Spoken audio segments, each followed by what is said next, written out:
Marcus Chen wiped down the last table in the empty restaurant, his shoulders aching from the double shift. At 11 p.m., most of the corporate district had gone dark, but through the floor-to-ceiling windows, he could still see lights burning in the Monroe and Associates tower across the street. He thought about his 3 kids, Lily, Mason, and Emma, probably sprawled across their shared bed by now, waiting for their good-night call. His mother had texted an hour ago, "They won't sleep until they hear your voice." The familiar ache of guilt settled in his chest. This was his life now, chasing rent money while his babies grew up in borrowed hours. He was heading toward the kitchen when he noticed her. Victoria Monroe sat alone at table 7, her perfectly tailored suit jacket draped over the chair beside her, her face buried in her hands. The CEO of the investment firm that owned half the buildings. Downtown was crying, not delicate tears, but the kind of broken sobbing that shook her entire frame. Marcus hesitated. The woman was a legend in this city, ruthless in business, untouchable, worth more money than he could imagine in 10 lifetimes. She'd eaten at the restaurant dozens of times, always alone, always absorbed in her phone or laptop. She'd never once looked at him directly, never said thank you. He should just slip away, leave her to her private moment. But he couldn't. Something about the rawness of her grief pulled at him. He'd been there himself 2 years ago, when his wife Sarah died giving birth to their triplets. He knew what it looked like when someone's world was falling apart. "Ma'am?"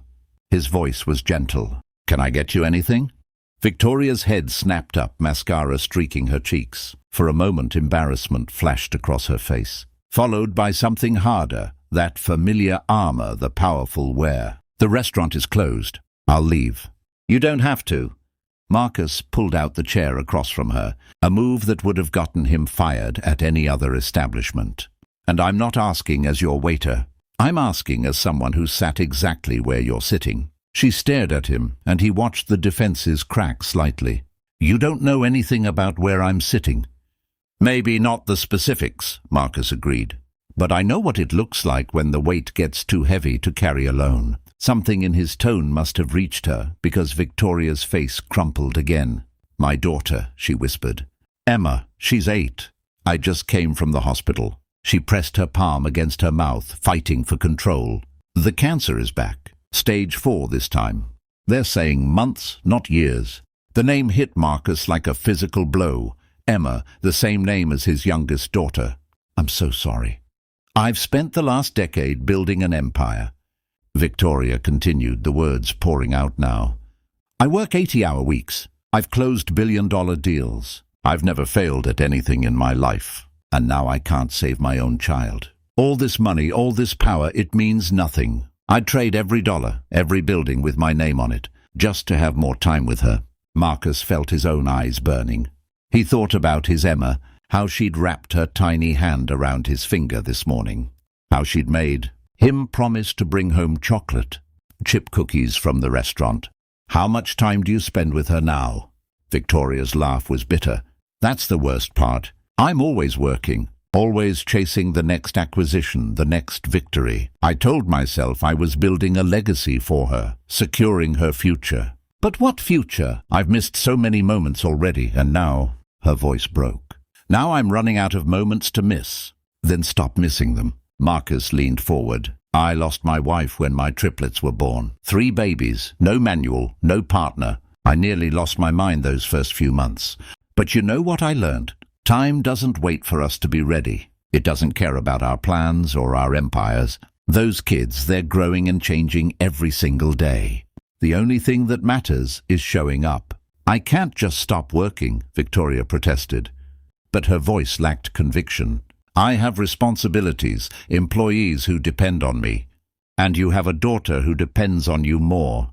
Marcus pulled out his phone, showing her his lock screen, 3 grinning 4-year-olds covered in birthday cake. "This is Lily, Mason, and Emma. I work 2 jobs to keep them fed and housed. Some nights I'm so tired I can barely remember my own name. But every single day I'm there for breakfast. Every single night I tuck them in. Because that's what they'll remember, not the size of the house or the brand of their clothes. They'll remember I showed up." Victoria stared at the photo. They're beautiful. Your Emma has the same smile as mine. She wiped her eyes. How do you do it? Balance it all. I don't balance it, Marcus admitted. I choose. Every day I choose them. Sometimes that means working the late shift after they're asleep. Sometimes it means eating beans and rice so they can have fresh fruit. But I'm there when it counts. He paused. You have resources I'll never have. Imagine what you could do if you chose her. Silence stretched between them. Outside, a homeless man shuffled past the windows, pushing a shopping cart. A taxi honked somewhere in the distance. The ordinary world kept spinning while Victoria Monroe's universe rearranged itself. I don't know how to be that person, she finally said, the one who puts everything else second. My entire identity is wrapped up in what I've built. Then build something new, Marcus said simply. Build memories. Build moments. Build a relationship with your daughter that will matter long after the buildings and bank accounts are forgotten. Victoria looked at him, really looked at him for the first time. Why are you helping me? I've eaten here dozens of times and I never even asked your name. Marcus Chen, he smiled slightly. And I'm helping you because someone helped me. When my wife died, my neighbor, this elderly woman named Mrs. Rodriguez, she showed up at my door every morning for 6 months. She'd hold the babies while I showered, make me eat breakfast, tell me stories about raising her own kids. She saved my life. She taught me that kindness is the only currency that really matters. I've spent so long thinking success meant conquering things, Victoria said softly. Conquering markets, conquering competitors. I forgot about connection. Marcus stood up. It's not too late. Your daughter is still here. You still have time to show up, to be present. That's a gift not everyone gets. He thought of Sarah, of all the moments she'd never have with their children. Don't waste it. Victoria stood too, straightening her shoulders. Something had shifted in her face, determination replacing despair. Thank you, Marcus. You have no idea what you've done tonight. Just passing it forward. He walked her to the door, holding it open. Go home. Climb into bed with your Emma. Hold her while you still can. She paused in the doorway. What's your address? Marcus blinked, confused. Why? Because I want to send you something. No. She held up her hand when he started to protest. Not charity, gratitude. You gave me something priceless tonight. Let me give you something small in return. Reluctantly, he scribbled his address on a napkin. Victoria tucked it into her pocket, then did something that shocked him. She hugged him, brief but genuine. Thank you for seeing me. Not the CEO, just the scared mother. She disappeared into the night, and Marcus finished closing up the restaurant. On his bus ride home, he wondered if the encounter had been real or some exhausted hallucination. Rich people didn't usually take advice from broke single dads. But 3 days later, a courier knocked on his apartment door. The man handed him an envelope and a set of keys. Inside the envelope was a letter in elegant handwriting. Marcus, you said time is the only currency that matters. You were right. I've stepped back from the company to spend Emma's remaining time being her mother, not her benefactor. We've spent the last 3 days building blanket forts and watching movies and just being together. These are the best 3 days of my life. I can never repay what you gave me, but I want to try. The keys are to a 3-bedroom house in Riverside Heights, 2 blocks from an excellent preschool. It's yours, fully paid. The deed is in your name. But that's not the real gift. The real gift is this. You were right about kindness being the only currency that matters.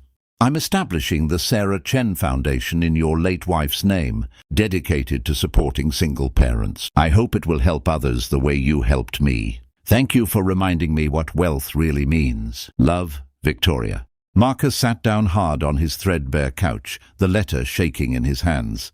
Lily climbed into his lap. Daddy crying? Happy tears, baby. He kissed her forehead. Just happy tears. The next morning, he took his kids to see their new house. They ran through empty rooms, their laughter echoing off walls that would soon hold their memories. Mason found the backyard and shouted about space for a swing set. Emma discovered a bedroom with windows, overlooking a garden, and declared it like a princess. But that evening, Marcus did something that surprised even himself. He called Victoria's office, got transferred 3 times, and finally reached her assistant. Tell Miss Monroe that my kids and I want to visit her Emma tomorrow. If that's okay. We thought maybe the kids could play together. There was a pause, then the assistant's warm voice. Ms. Monroe says she'd love that. She'll send a car at 2. The next day, in Victoria's elegant living room that had been transformed into something softer and more lived in, 2 Emmas became instant friends. Marcus's triplets brought chaos and joy into spaces that had known too much silence. Victoria watched her daughter laugh, really laugh, for the first time in weeks. "They're magic," she told Marcus, her eyes wet. "Pure magic. Kids usually are," Marcus agreed, "when we give them the chance to be." Over the following months, the 2 families became intertwined. Victoria's Emma had good days and bad days, but they were days filled with love and presence and connection. Marcus's kids learned about generosity and friendship. Victoria learned about resilience and grace under impossible pressure. On Emma Monroe's 9th birthday, she made a wish before blowing out her candles. She whispered it to Marcus's Emma, who whispered it to her siblings, who whispered it to Marcus. She wished for more people to be kind like you. "Daddy," she said, "kindness changes everything." Marcus looked across the table at Victoria, who was smiling through tears. Their eyes met in understanding. She'd been right to cry that night in the restaurant, and he'd been right to stop and ask if she was okay. Because kindness, real, genuine, selfless kindness, did change everything. 3 months later, Victoria's Emma passed peacefully in her sleep, held by her mother, surrounded by love. At the funeral, Marcus's triplets sang a song they'd learned especially for her. There wasn't a dry eye in the chapel. "Thank you," Victoria whispered to Marcus afterward, "for giving me the courage to be there, for showing me what really matters." "You did that yourself," Marcus replied. "I just reminded you." The Sarah Chen Foundation grew into something extraordinary, helping thousands of families. Victoria poured her energy into it, transforming her grief into purpose. Marcus continued working, but now from a place of stability and hope rather than desperation. Years later, when people asked Victoria Monroe about her greatest achievement, she never mentioned the buildings or the deals or the billions. She talked about a single dad who saw past her armor to her humanity, who reminded her that showing up was everything, who taught her that wealth meant nothing if you weren't rich in what mattered. And when people asked Marcus Chen about the luckiest day of his life, he didn't mention the house or the foundation or the financial security. He talked about the night he chose to see someone's pain and respond with compassion, about how a simple act of kindness rippled outward in ways he never could have imagined.